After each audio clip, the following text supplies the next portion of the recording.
जी। So exercise 4B। सो इस exercise विच अपनी की सारियां प्रॉपर्टियां ने। सो कोशिश करांगे आपां इन्हां सारियां प्रॉपर्टियां नूं सॉल्व करन दी, बट फिर भी मैं तुहानूं कई सवालों सिर्फ हिंट ही देवांगा, वो तुसीं अपने आप ट्राई करना है, ठीक है। सो फर्स्ट हम देखो ट्रू और फॉल्स है। सो चेक करना है कि कंडीशन ट्रू है कि फॉल्स। सो इस एक्सरसाइज विच जिन्नियां भी अपनी की है MCQ है या ट्रू फॉल्स है, जिन्ने भी वो सारे की है इंपॉर्टेंट है। ओके, सो देखो कोई मैट्रिक्स अपनी 3/3 ऑर्डर दी, तो दसना है कि K into matrix of A the determinant is equal to K into determinant of A, true और फॉल्स।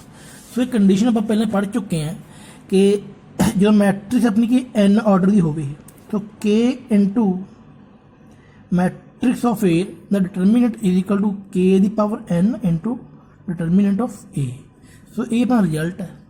सो इन्हों एक्सरसाइज 4A विच भी कीता है तो इस कंडीशन की प्रॉपर्टियों में भी कीता है। सो इट मीन K की पावर N होना चाहिए। सो इत्थे कल K ही है, इट मीन A की है फॉल्स है। ओके, सैकेंड देखो कि इफ एनी टू रोज और column of a determinant are identical the value of determinant is 1। तो दसना है कि कंडीशन ट्रू है कि फॉल्स है। कि आप प्रॉपर्टी में पढ़िया है, रिपीटेशन प्रॉपर्टी में पढ़िया है कि जदों भी किसी भी रो या किसी भी कॉलम विच पूरी एक कॉलम या पूरी एक रो दे एलीमेंट सेम हो जान, जिवें 2 2 2 1 5 6 4 5 4 3, ठीक है। किसी भी रो के सारे एलीमेंट या कॉलम के सारे एलीमेंट सेम हो जान, दैन उन्हों का डिटरमिनेंट की है 0 हो जाता है। बट इन्होंने की लिखा 1। सो इट मीन ए की है फॉल्स है, ठीक है। क्योंकि अपनी रिपीटेशन प्रॉपर्टी ये कहती है जो भी रो के सारे एलीमेंट या कॉलम के सारे एलीमेंट किसी भी एक दे एलीमेंट सेम हो जान, तो की है वह डिटरमिनेंट 0 हो जाता है। ओके, थर्ड सम देखो answer in 1 word. So answer दसना कि कि अपने को मैट्रिक्स डिटरमिनेंट की होना है, ठीक है। सो तुसी इन्हू डिटरमिनेंट वर्ड यूज करना, मैट्रिक्स नहीं करना, ठीक है। सो फिर की गलती ना मेरे तो मैट्रिक्स वर्ड यूज हो जाता है, तुसी इन्हू डिटरमिनेंट यूज करना है। सो देखो जी अपनी थर्ड कॉलम है ये कोई स्केल प्रपोर्शनल प्रॉपर्टी के अकॉर्डिंग ये 3 अपना की है 2 अपना की कॉमन आ जाऊगा, 2 कॉमन फ्रॉम C3। तो 2 आप कॉमन लिया, सो थर्ड कॉलम अपना की बनेगा 3 5 7। ओके, सो देखो जो फर्स्ट कॉलम है थर्ड कॉलम है ये दोनों की है सेम है। सो इट मीन इन्होंने दोनों का डिटरमिनेंट कि इट पूरी जो मैट्रिक्स है इसका डिटरमिनेंट कितना आ जाएगा 0 आ जाएगा। सो 2 × 0 0 आंसर आ जाएगा। ओके, सम नंबर 4 देखो कि मैट्रिक्स 3/3 ऑर्डर दी है।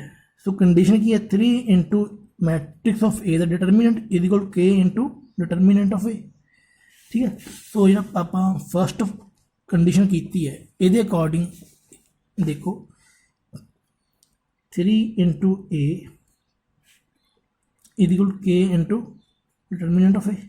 ओके, हम ये जो कंडीशन है अपना फॉर्मूला ये देखो K into matrix of A the determinant is equal K the power N into determinant of ए।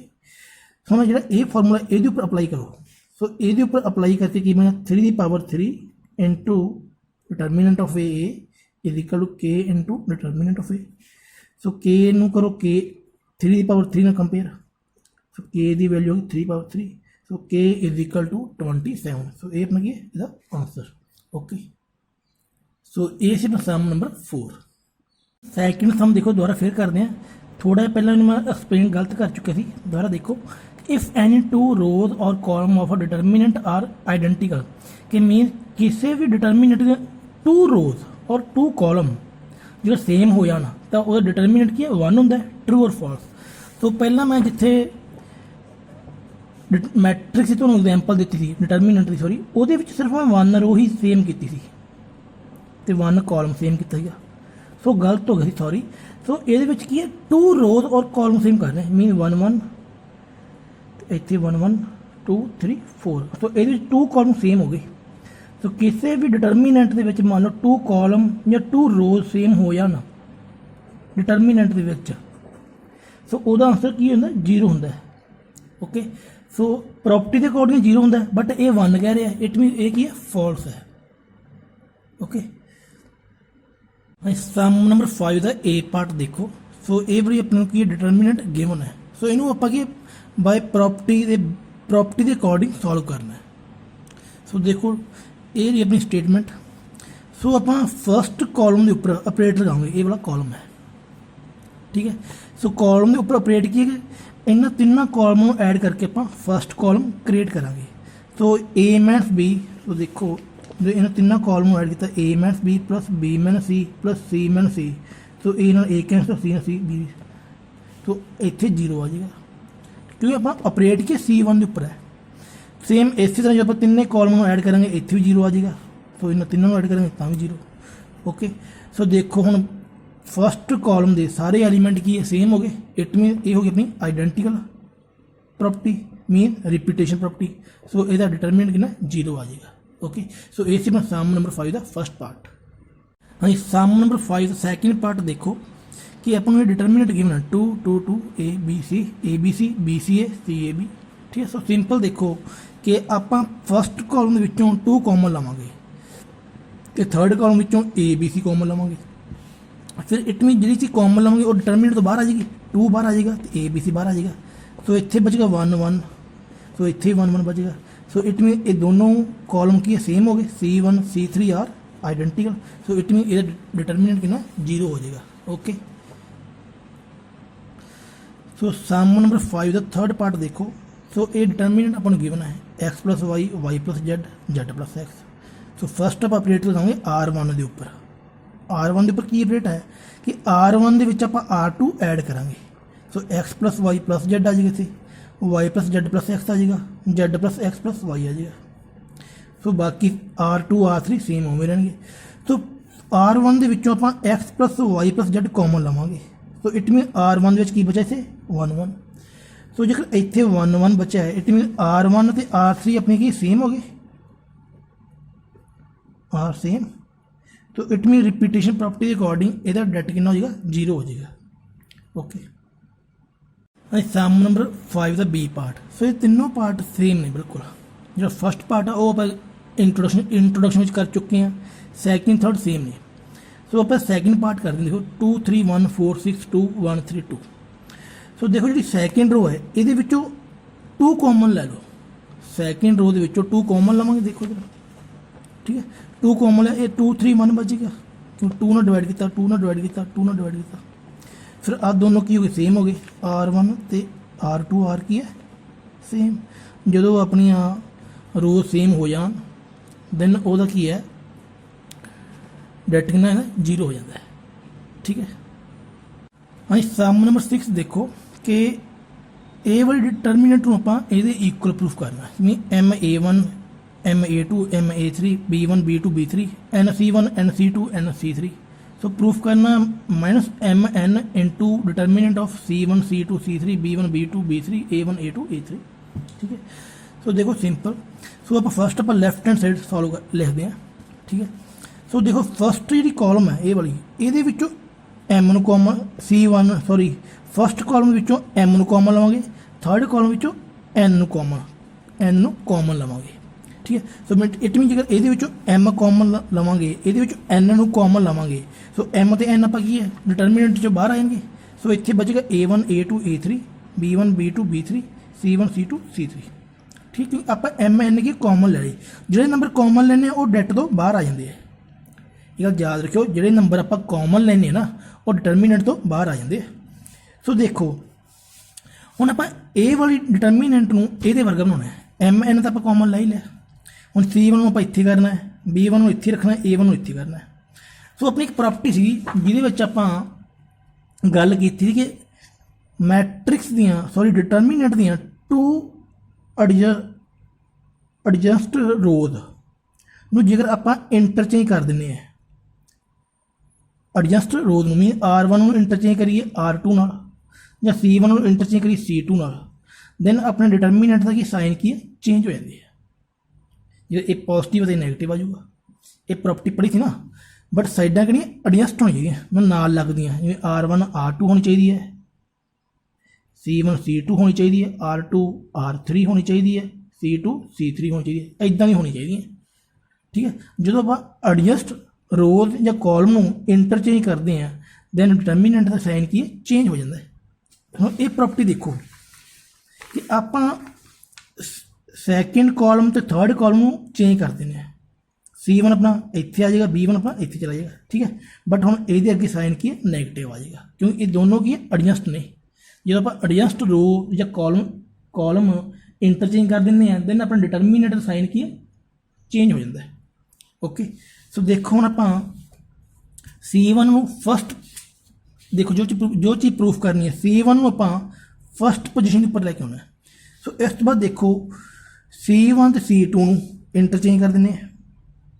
ਠੀਕ ਹੈ, ਸੋ ਮਤਲਬ ਫਿਰ ਆਪਾਂ ਇੰਟਰਚੇਂਜ ਕਰ ਰਹੇ ਹਾਂ, ਇਟ ਮੀਨ ਇੱਕ ਵਾਰੀ ਫਿਰ ਮਾਈਨਸ ਆਊਗਾ, ਇੱਕ ਤਾਂ ਪਹਿਲਾਂ ਹੀ ਮਾਈਨਸ ਹੈ, ਇੱਕ ਫਿਰ ਮਾਈਨਸ ਆ ਜਾਏਗਾ, ਕਿਉਂ ਡਿਟਰਮੀਨੈਂਟ ਦੇ ਵਿੱਚ ਚੇਂਜ ਹੋਏਗੀ ਨਾ। ਜਦੋਂ ਆਪਾਂ ਰੋ ਜਾਂ ਕਾਲਮ ਇੰਟਰਚੇਂਜ ਕਰ ਦਿੰਦੇ ਹਾਂ, ਜਿਹੜੇ ਐਡਜਸਟ ਹੁੰਦੇ ਆ ਤਾਂ ਆਪਣਾ ਡਿਟਰਮੀਨੈਂਟ ਸਾਈਨ ਕੀ ਹੈ, ਚੇਂਜ ਹੋ ਜਾਂਦਾ ਹੈ। ਜੇ ਨੈਗੇਟਿਵ ਹੈ ਤਾਂ ਪੋਜ਼ਿਟਿਵ ਹੋ ਜਾਊਗਾ, ਜੇ ਪੋਜ਼ਿਟਿਵ ਉਹਦਾ ਨੈਗੇਟਿਵ ਹੋ ਜਾਊਗਾ। ਸੋ ਉਵੇਂ ਪਹਿਲੀ ਵਾਰੀ ਚੇਂਜ ਕੀਤਾ ਤਾਂ ਨੈਗੇਟਿਵ ਆਪਾਂ ਯੂਜ਼ ਕਰ ਲਿਆ ਤੇ ਹੁਣ ਫਿਰ ਚੇਂਜ ਕਰਤਾ ਫਿਰ ਨੈਗੇਟਿਵ ਆਊਗਾ, ਮੀਨ ਦੋ ਨੈਗੇਟਿਵ ਕੰਬਾਈਨ ਹੋ ਗਏ, ਨੈਗੇਟਿਵ ਫਿਰ ਕੀ ਹੈ, ਪੋਜ਼ਿਟਿਵ ਹੋ ਗਿਆ, ਤਾਂ ਹੀ ਆਪਣਾ MN ਕੀ ਹੈ, ਪੋਜ਼ਿਟਿਵ ਹੈ। ਸੋ C1 ਤੇ C2 ਆਪਾਂ ਕੀ ਇੰਟਰਚੇਂਜ ਕਰਤੇ।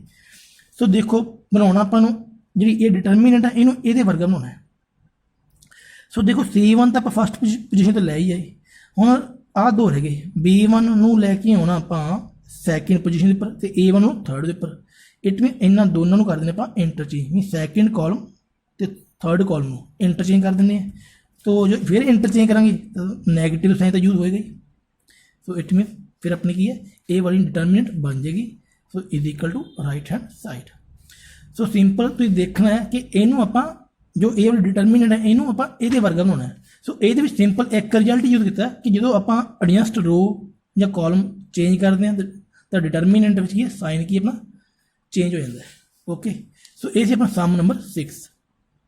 ਸਮ ਨੰਬਰ 7 ਦੇਖੋ ਕਿ show that x is equal to 1 is the root of equation. ਕਿ ਮੈਂ ਚੈੱਕ ਕਰਨਾ ਹੈ ਕਿਹੜੀ ਆਪਾਂ ਨੂੰ ਡਿਟਰਮੀਨੈਂਟ ਗਿਵਨ ਹੈ ਇਹ ਵਾਲੀ ਕਿ x ਇਹਦਾ ਕੀ ਰੂਟ ਹੈ। ਮੀਨ ਜੇਕਰ ਆਪਾਂ ਇਹਦੇ ਵਿੱਚ x ਦੀ ਵੈਲਿਊ 1 ਪੁੱਟ ਕਰੀਏ ਤਾਂ ਆਪਣਾ ਡਿਟਰਮੀਨੈਂਟ ਕੀ 0 ਹੋਣਾ ਚਾਹੀਦਾ। ਸੋ ਦੇਖੋ x ਨੂੰ 1 ਪੁੱਟ ਕਰ ਦਿਓ ਜਿੱਥੇ ਵੀ x ਹੈ, ਸੋ ਇਹ 2 ਬਣ ਜਾਏਗਾ, ਇਹ ਵੀ 2 ਬਣ ਜਾਏਗਾ, 11 2 2 -4 -3। ਸੋ ਇੱਥੇ 1 ਪੁੱਟ ਕਰਾਂਗੇ ਤਾਂ -3 ਆ ਜਾਏਗਾ, ਤਾਂ ਇੱਥੇ 6 ਆ ਜਾਏਗਾ। ਸੋ ਆਪਣੀ ਡਿਟਰਮੀਨੈਂਟ ਬਣ ਜਾਏਗੀ। ਸੋ ਦੇਖੋ ਧਿਆਨ ਨਾਲ, ਜਿਹੜਾ ਆਪਣਾ ਫਸਟ ਕਾਲਮ ਹੈ ਤੇ ਸੈਕਿੰਡ ਕਾਲਮ ਹੈ ਇਹ ਦੋਨੋਂ ਸੇਮ ਹੈ। ਜੇ ਦੋਨੋਂ ਸੇਮ ਆ ਤਾਂ ਇਹਦਾ ਡਿਟਰਮੀਨੈਂਟ ਕੀ ਹੈ, 0 ਆ ਜਾਊਗਾ। ਇਟ ਮੀਨ ਜੇ 0 ਹੀ ਆ ਗਿਆ so x is equal to 1 ਕੀ ਇਹਦਾ ਰੂਟ ਹੈਗਾ। ਠੀਕ ਹੈ, ਦੇਨ ਆਪਾਂ ਲਿਖਾਂਗੇ ਜੈਸ x is equal to 1 is root of equation. Okay, sum number 7 ਦਾ B ਪਾਰਟ ਦੇਖੋ। ਇਫ PQR ਇਨ AP, ਕਿ ਆਪਾਂ ਨੂੰ ਤਿੰਨ ਟਰਮ ਹੈ P ਤੇ QR, ਇਹ ਤਿੰਨੋਂ ਕੀ AP ਵਿੱਚ ਹੈ। तो फिर आप डिटरमीनेंट की वैल्यू फाइंड करनी है। x+1 x+2 x+p x+2 x+3 x+q, सो x+3 x+4 तो x+r। सो देखो जेकर PQR अपना की है AP विच होना, सो अपना फॉर्मूला होंदा है कि जेकर अपने 3 नंबर AP विच होना देन इहदा फॉर्मूला की है सम of A+C divided by 2 is equal to B, means sum of extreme number divided by 2 is equal to middle term। ठीक है, middle number। सो 2 ਨੂੰ ਇੱਧਰ ਲੈ ਜਾਂਦੇ A+C is equal to 2B। So same इसी तरह ही जिथे A है उत्थे P है, जिथे C है उत्थे R है। सो P+R is equal to 2 time Q। सो इसकी वैल्यू है PQR जो अपनी AP विच है, देन आप P+R ਨੂੰ P+R is equal to 2Q लिख सकते हैं। सो देखो ये वाला डिटरमीनेंट अपन गिवन है। सो फस्ट आप R1 के R3 ਨੂੰ ऐड करांगे। क्यों इनू आप ऐड क्यों किया, क्योंकि आपको P+R की वैल्यू 2Q गिवन है। सो इतों P ते R ਨੂੰ ਆਪਾਂ ਕੀ ऐड कर सकते हैं, ਤਾਂ करके अपने इतों जजमेंट हो जाएगी कि R1 ते R3 ਨੂੰ ऐड करना है। सो जो ऐड करेंगे x+x 2x 3+1 4 2x+4, सो इन्होंने दोनों ऐड करेंगे 2x + 6, इन्होंने दोनों ऐड करेंगे 2x + p + r। तो बाकी आर अपनी की सेम, बाकी रोज की अपनी सेम रहनी है, ठीक है। सो उस तो बाद देखो हुण 2x + p + r, p + r की वैल्यू कितनी है 2q। सो इसे पुट कर देंगे, ओके। जी R2 है ये पूरी की पूरी रो की मल्टीप्लाई आप 2 ना करेंगे, तो पूरी 2 ना, फिर 2x + 4 बन जाएगा, 2x + 6 बन जाएगा, 2x + 2q बन जाएगा, ठीक है। सो देखो ध्यान R1 तो R2 अपनी दोनों की सेम हो गई। जे किसी भी डिटरमीनेंट के अपन दो रोज या दो कॉलम सेम हो जाए तो वह डिटरमीनेंट कितना 0 हो जाता है, ओके। सो ये से अपना सम नंबर 7 का बी पार्ट। सम नंबर 8 देखो, so without actual expansion prove the following determinant vanish. Mean कि आप प्रॉपर्टियां यूज करना है तो इस डिटरमीनेंट को सॉल्व करना है, ठीक है। सो देखो सम नंबर 8, सो सम नंबर 8 में अपन ये डिटरमीनेंट गिवन है। सो 2 3 5 7 8 9 65 75 86। सो ये उपर आप ऑपरेट लगाओगे सब तो पहला कॉलम थर्ड उपर। सो थर्ड कॉलम की अपना C3 - 9 times C2, mean C3 विचों C2 माइनस करना है, बट C2 की हरेक एलीमेंट की मल्टीप्लाई करनी है 9 के नाल। सो देखो C1 तो अपना सेम होगी 2 3 5, C2 भी सेम क्योंकि C2 की आप हेल्प लै रहे हैं। सो C3 देखो 65 - 7 × 9 मीन 65 - 63, 75 - 72, 86 - 81। सो इन सॉल्व करेंगे बन जाएगी 2 3 5 7 8 9। सो इन सॉल्व करेंगे 2 3 5 बन जाएगा। तो देखो फर्स्ट कॉलम तो थर्ड कॉलम दोनों सेम हो गए। So it mean by repetition property तो यदा डेट कितना हो जाएगा 0 हो जाएगा, ठीक है। सो ये सी सम नंबर 8। सम नंबर 9 का फर्स्ट पार्ट देखो। सो ये वाली डिटरमिनेंट अपन गिवन है A B C, A - B, B - C, C - A, B C A। तो फर्स्ट अपन R2 के उपर ऑपरेटर लगावांगे ये उपर। सो R2 के R3 ऐड करांगे। तो जो R2 R3 ऐड किया सो B ना B कैंसल, A बचेगा, C ना C कैंसल, कला B बचेगा, A नाल A कैंसल, जस्ट C बचेगा। तो देखो ये वाली डिटरमिनेंट न्यू बन जाएगी जो आप ऑपरेटर को सॉल्व करेंगे।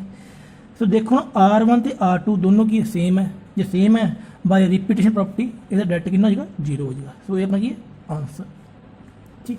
सो इसी तरह 9 का सैकेंड पार्ट देखो। सो ये वाली डिटरमिनेंट अपन गिवन है 24 27 30 25 28 31 26 29 32। सो ये उपर भी ऑपरेट लगेगा। सो सैकेंड कॉलम विचों फर्स्ट कॉलम माइनस करांगे तो थर्ड कॉलम विचों सैकेंड कॉलम, ठीक है।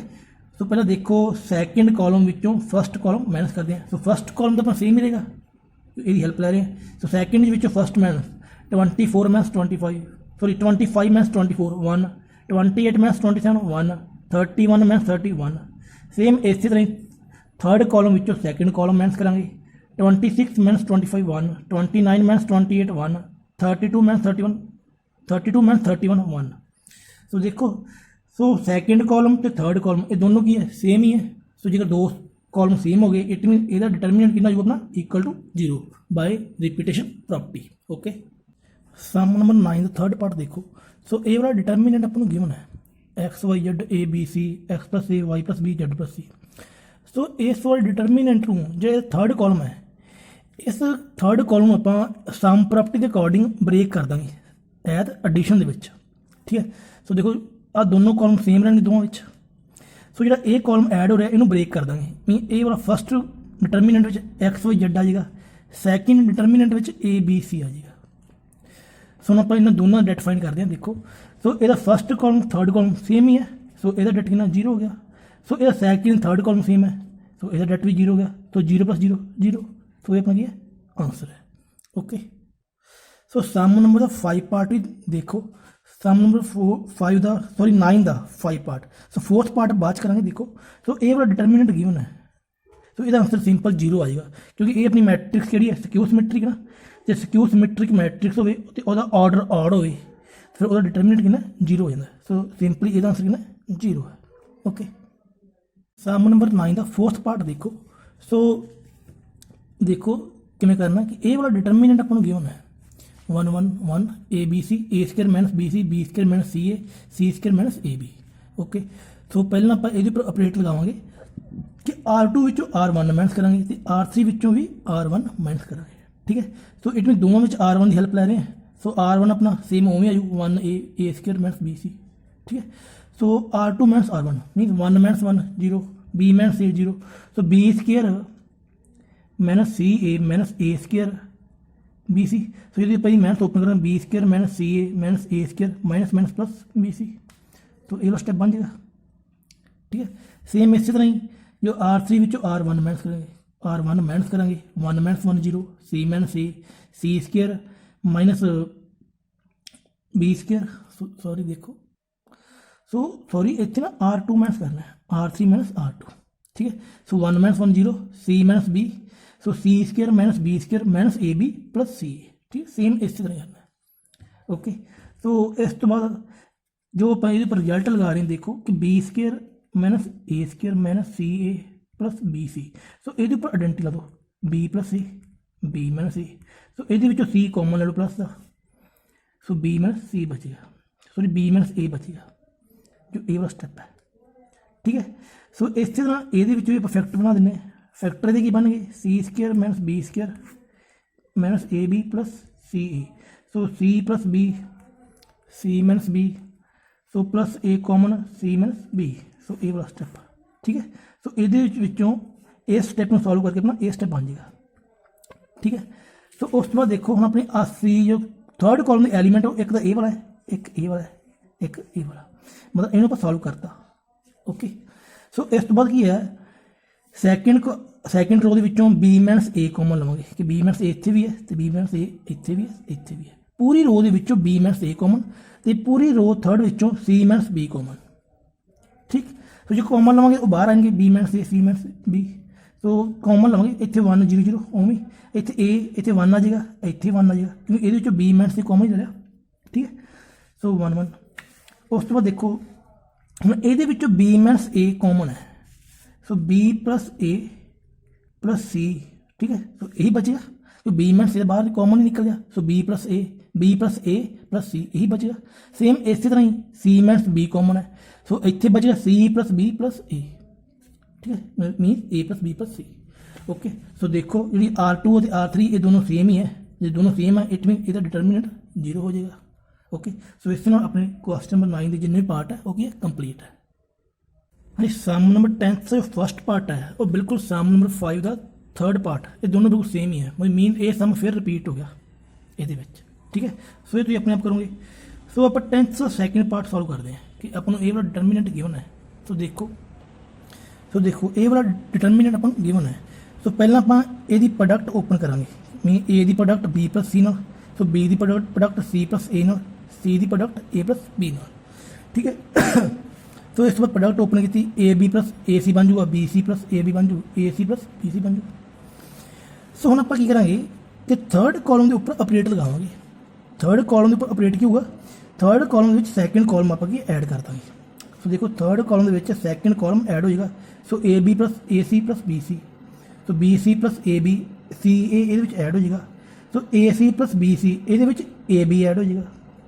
ठीक है, तो देखो थर्ड कॉलम बिल्कुल सेम है, जो ए बी ये भी है, ये भी है, ए सी ये भी है, ये भी है, तो बी सी इतने भी है। ठीक है, मीन पूरे कॉलम विचों A B plus A C plus B C आप कॉमन लै सकते हैं। ठीक है, A B plus B C plus C A common from C3। So जी कॉमन ले लिया, सो इतने 1 1 हो जाएगा। तो C1 तो C3 दोनों की अपनी सेम है, तो जी सेम हो गए बाय आइडेंटिकल प्रॉपर्टी ਇਹਦਾ डिटर्मिनेंट कितना होगा 0, इट मीन ਇਹਦਾ डिटर्मिनेंट कितना 0। ओके, सो ये सिर्फ सम नंबर 10 का सैकेंड पार्ट। सम नंबर 11 देखो कि प्रूफ करना 1/a plus 1/b 1/b plus 1/c plus 1 is the factor of it is determinant. कि मीन फैक्टर मीन कि ये पूरी डिटर्मिनेंट विचों ए वाली जो टर्म है ये कॉमन आनी चाहिए है, ये चीज़ प्रूफ करनी पा। ठीक है, तो देखो अपन सॉल्व करते हैं कि फर्स्ट रो के विचों ए कॉमन लवेंगे, सैकेंड रो के विचों बी कॉमन लवेंगे तो थर्ड रो विचों सी कॉमन लवेंगे। ठीक है, सो देखो जो फर्स्ट रो विचों ए कॉमन लिया, मैं जी चीज़ कॉमन लेने हैं वो अपनी डिटर्मिनेंट विचों बाहर आती है, मतलब ए बी सी बाहर आ गया। सो हम ये ए कॉमन लिया मीन ए पूरी टर्म मतलब ये पूरी एलीमेंट ए नाल डिवाइड होंगे, 1 प्लस ए किया ए ਨਾਲ divide, so 1 by A plus A by A, so cancel हो गया 1 बाई ए प्लस 1 बचेगा, सो 1 करेंगे ए ਨਾਲ divide 1 by A, okay. Same इस तरह R2 बी ਨਾਲ डिवाइड करेंगे तो R3 सी ਨਾਲ डिवाइड करेंगे। सो उस तो बाद की करना कि फस्ट रो तो आप फस्ट रो के उपर ऑपरेट लगावे, फस्ट रो के तिने रो के आप ऐड कर देंगे, ठीक है। So 1 by A plus 1 by B plus 1 by C plus 1, same इस तरह इनू ऐड कर देंगे, फिर इनू ऐड कर देंगे, ठीक है। ये अपनी R1 बन जाएगी। तो पूरी R1 आप इनू कॉमन लवांगे, 1 by A plus 1 by B plus 1 by C plus 1, इनू पूरा कॉमन लवांगे, तो ठीक है कॉमन लवांगे। सो इत्थे बचेगा 1 1 1। सो सिर्फ आप इनू यही चीज़ प्रूफ करनी कि जी ये टर्म है इस पूरी डिटरमीनेंट का फैक्टर होना चाहिए, मीन जो फैक्टर है तो ये पूरी टर्म की है इस डिटरमीनेंट के कॉमन होनी चाहिए, ठीक है। ये पूरी टर्म इस डिटरमीनेंट कॉमन होनी चाहिए, सो कॉमन आ चुकी है। सो ये चीज़ आप प्रूफ करनी थी, इट मीन ये पूरी टर्म इस पूरे डिटरमीनेंट का फैक्टर है। सो ये सम के पेपर के पॉइंट ऑफ व्यू इंपॉर्टेंट है। सम नंबर 12 देखो, जो ये वाली डिटरमीनेंट अपन गिवन है, ठीक है। सो ये सम बिल्कुल सेम है सम नंबर 11 नाल दा है बिल्कुल। सो तो मैं हिंट दे देना कि जो पहला स्टैप क्या हुआ कि R1 के उपर ऑपरेट लगेगा जिसे आप तिने रो की ऐड कर देंगे। सैकेंड स्टैप क्या होगा कि फिर आप फस्ट रो के X plus Y plus Z की कॉमन लवेंगे, दैन उस तो बाद सवाल बिल्कुल सेम है सम नंबर 11 बन जाएगा, ठीक है। सो देखो सम नंबर 13 देखो, शुरू करते हैं।